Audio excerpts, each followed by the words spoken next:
नमस्कार, मैं पंकज प्रसून। दोस्तों, बंगाल में चुनाव से जुड़ी हुई हर खबरें आप लगातार देख रहे हैं एनएमए पर, लेकिन हम आपको एक कहानी सुनाते हैं। याद है हरगोविंद दास, वही बाप बेटे जिनको मुर्शिदाबाद के दंगों में मार दिया गया था।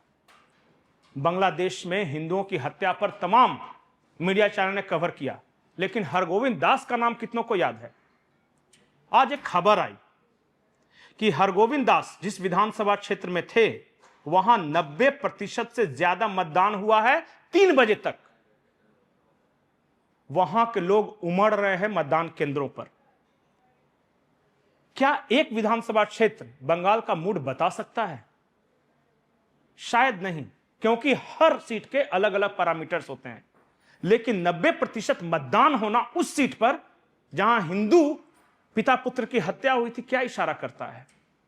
क्या पहली बार बंगाल का हिंदू अपने काम काज छोड़कर बूथ पर लग रहा है?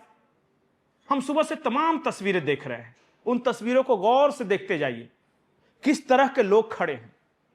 इससे पहले बंगाल का चुनाव होता था तो बुरको वालियों की लाइन लगी रहती थी। आज पहली बार हम देख रहे हैं कि माथे पे बिंदी, मांग में सिंदूर, बदन पे साड़ी पहने हुई महिलाएं बंगाल में बूथों के लाइन पे लगी हुई है। आपको बहुत सारे लोग भरमाने की कोशिश करेंगे कि बंगाल में हिंसा हुआ है, लेकिन एक बात याद रखिए कि 50 साल बाद बंगाल में सबसे ज्यादा शांतिपूर्ण चुनाव हुआ है नक्सलबाड़ी के बाद। 1967 में बंगाल में के चुनाव में हिंसा शुरू हुई और लगभग हर चुनाव हिंसा की भेंट चढ़ता गया।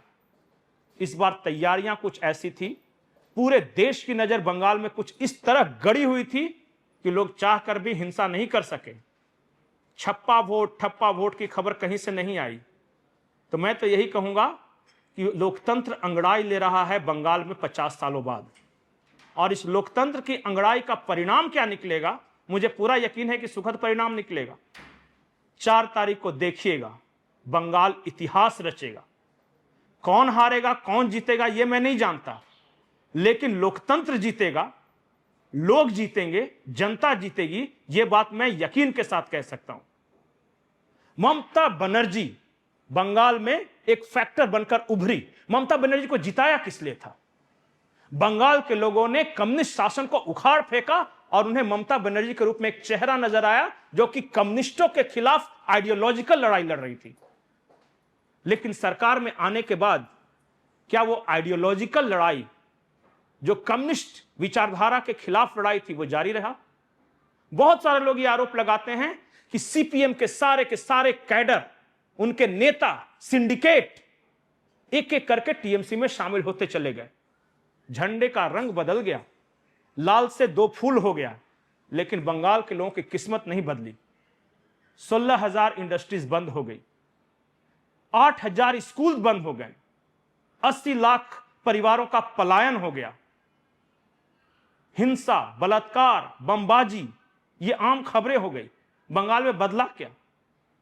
सिर्फ सरकार का रंग, तासीर तो वही रही। लेकिन इस बार बंगाल बदलाव के लिए लड़ रहा है, बदले के लिए लड़ रहा है।